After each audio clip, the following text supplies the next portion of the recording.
And what if I told you that this episode includes not only this car, but that one as well? Stay tuned.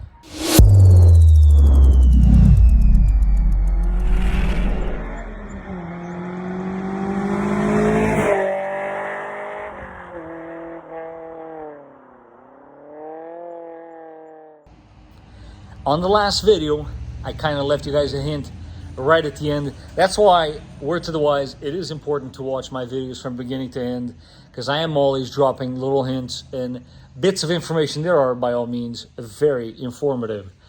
But if you did watch the whole thing, you might have seen me hold a couple of filters. Now you're saying to yourself, what filter could this guy possibly be trying to show us today that we should be worried about? Oh, this one is very important. So much so that it could cost you thousands of dollars in engine repairs.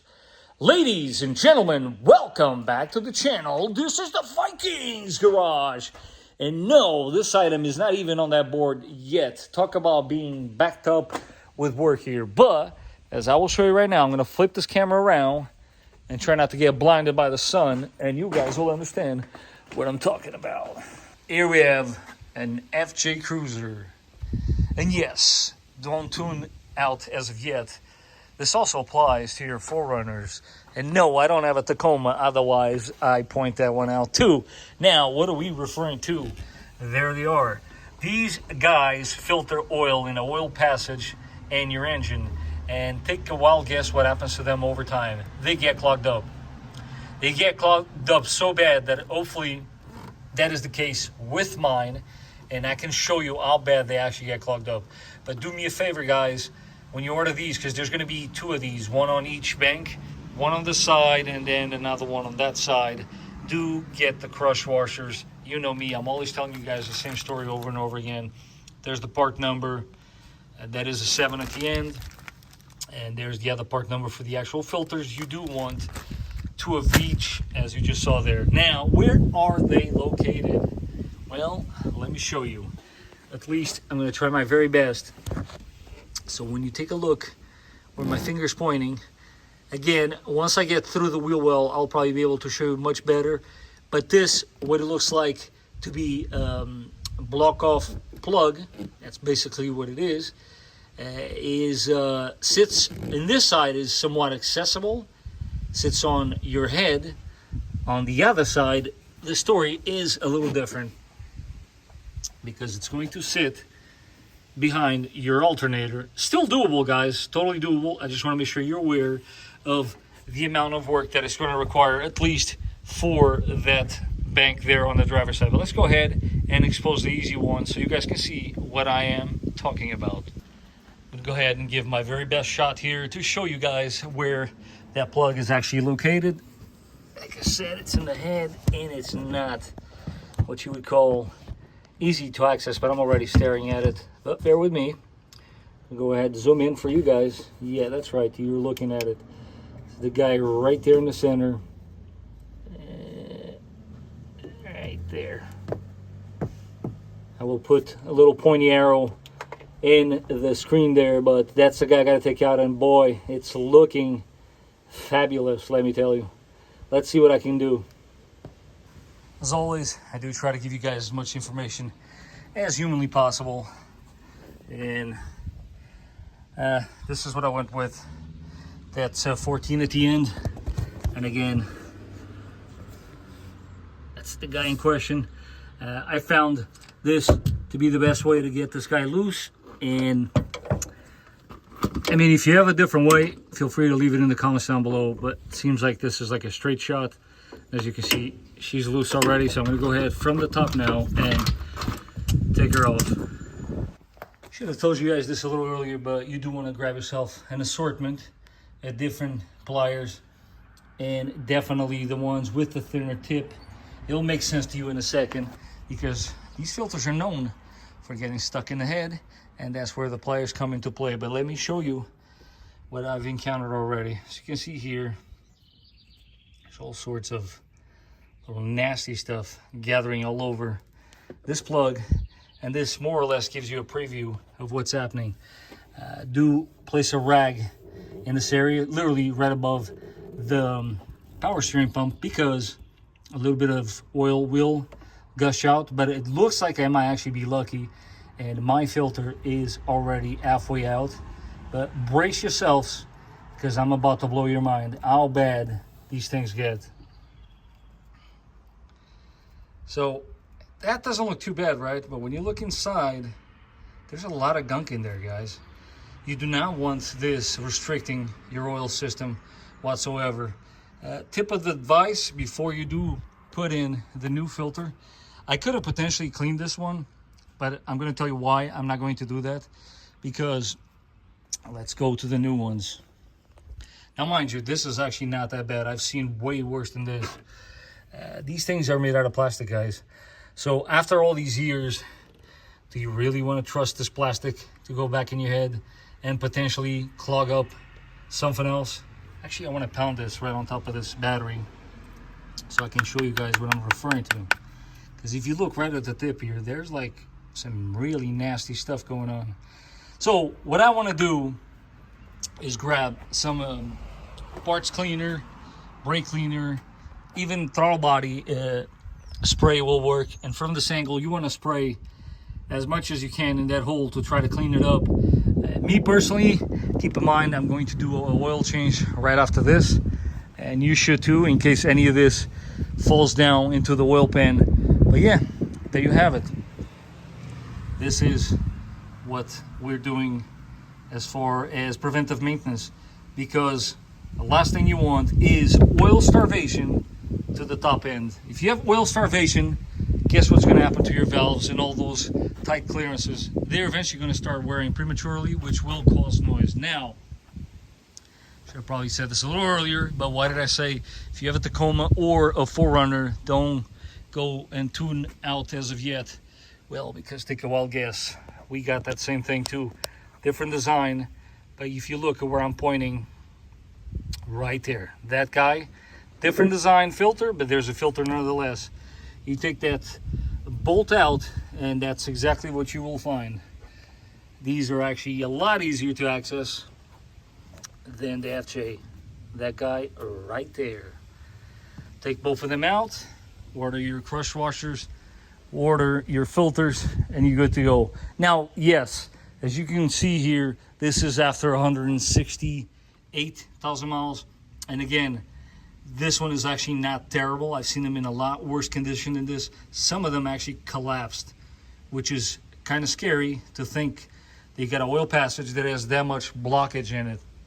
But as far as mileage goes, I honestly, considering, especially on a 4Runner, how easy they are to access, I don't think that would be asking too much for you guys to at least check them if you want to do that, and just get the crush washers at 100,000. I think at 100,000, you should definitely check those things, see how they look.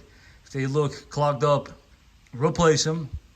If your truck doesn't have a lot of years on it and you want to trust the plastic that they're also made of, then go ahead, clean them and reuse them. But me personally, I'm not going to be here and telling you to reuse them. They were very inexpensive. I would just go ahead and replace them. But I'm going to go ahead now, clean up that area, reinstall the one side, and then start taking the alternator out to remove the opposite side.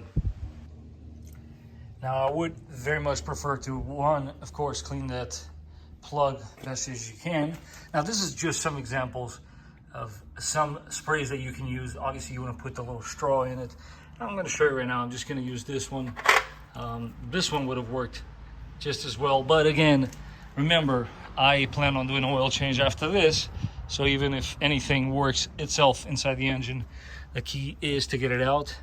But as I'm sure you can agree, there's a lot of that gunky stuff at the edge there. So I want to, key here is to get rid of that, right? So we're going to go ahead and do the very best right now. See how well I can do this. Just show you guys so that you can, you know, clean the area a little bit.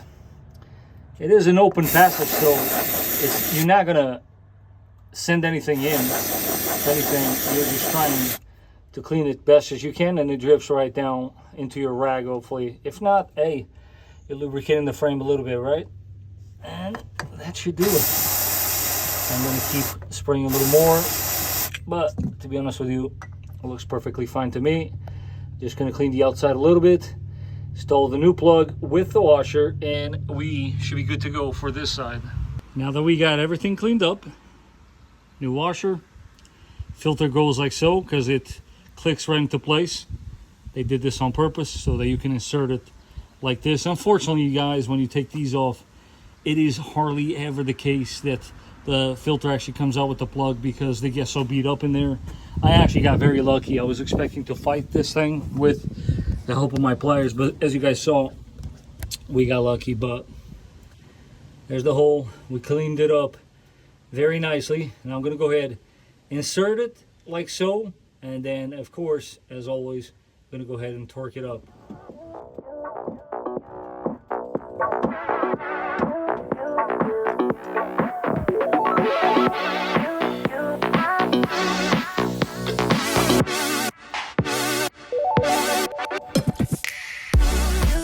As far as the bank on the driver's side here, guys, I personally took the battery out because I'm a firm believer that the more space you give yourself, the better off you are. Taking the battery out is super easy. You don't really have to do that. Again, this will also make a clear shot for me as far as video footage is concerned, so take that with a grain of salt. Is it a bad idea? No. You're making yourself more room. But the key here is that we're going to take this alternator out because the other plug is sitting right behind it, which means we got to take the belt off. That brings me to the next point. I don't care for how long you've been doing this.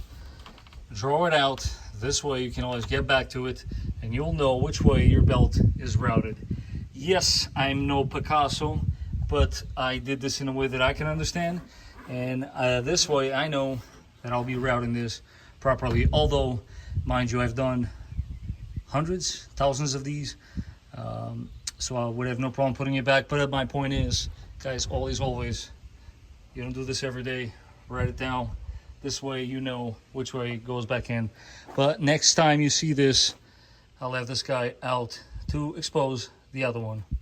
Once you do have this guy out, it should be a breeze now. But while it is out, always double check and make sure that there is no issues with the alternator. You will be able to tell once you spin this if you have any type of restriction or failures incoming with that bearing.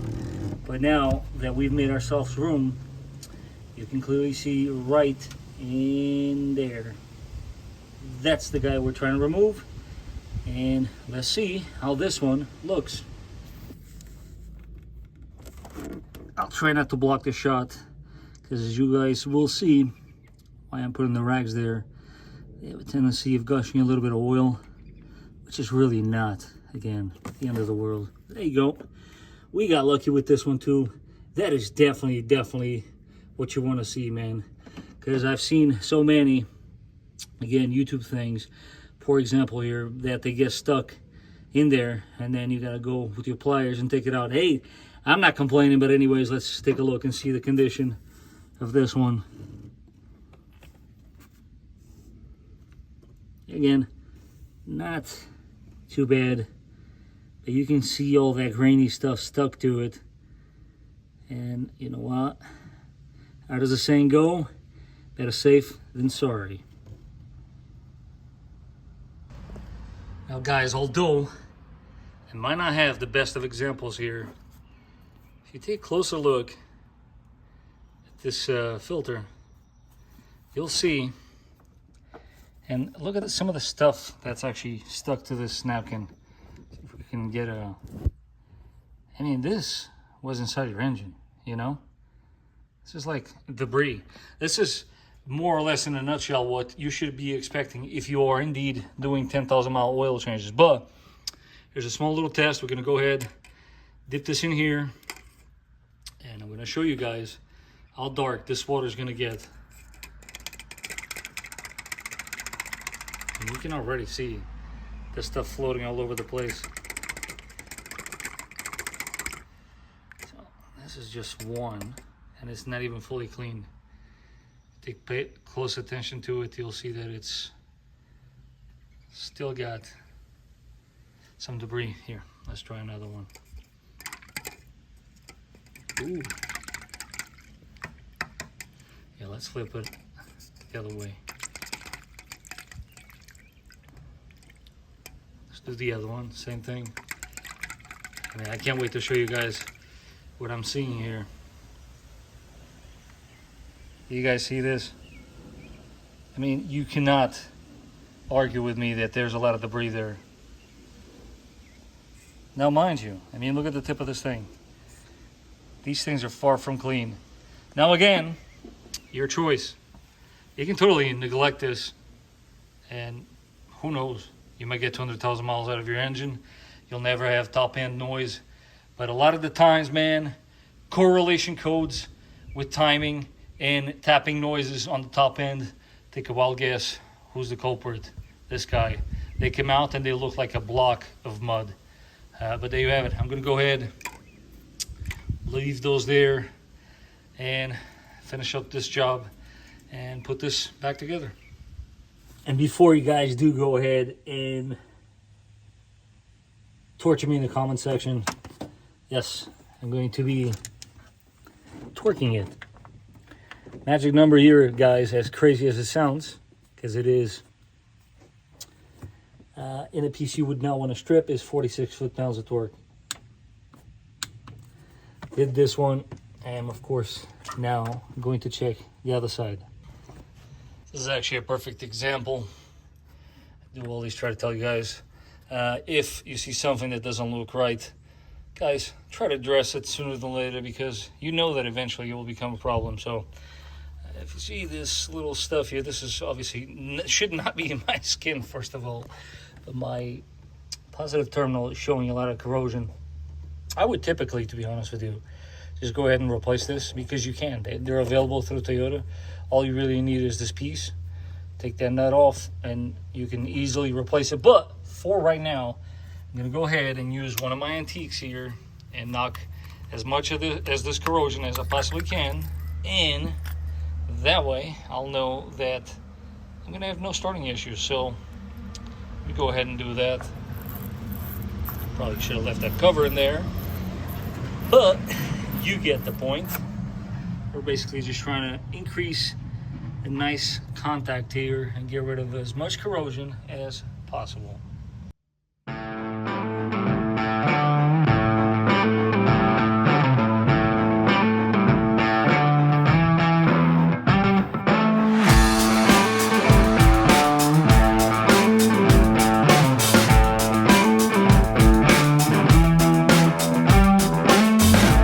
That was not all that bad. The only thing is that one side has the alternator in your way, but I gotta be honest with you, it took me maybe 5-10 minutes to get that thing out.